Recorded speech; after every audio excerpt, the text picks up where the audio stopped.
பெண்களாகிய நீங்கள் உங்கள் குடும்பத்துக்கு லாபத்தையும் ஆசீர்வாதத்தையும் கொண்டு வருகிற பெண்களாக இருக்கணும். புருஷனுக்கு நஷ்டத்தை கொண்டு வர பெண்களாக இருக்கக்கூடாது. எப்போ பார்த்தாலும் இப்படி பண்ணுறியே.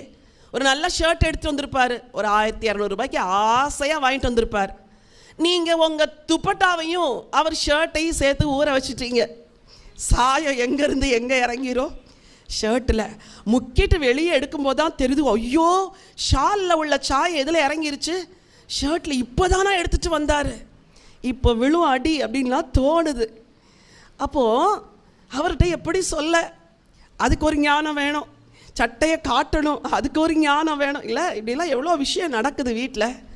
இதுக்கு முதல்ல ஒரு ஞானம் இருந்தால் ஆண்டவர் சொல்லுவாருங்க, பாரு இந்த ஷர்ட்டை தனியாக ஊறவை, இந்த ட்ரெஸ்ஸை தனியாக ஊறவை, தனியாக அலசி காயப்போடு, இதை தனியாக அலசி காயப்போடு. இதெல்லாம் சொல்லி தருவாரா? சொல்லி தருவார். ஒரு தேச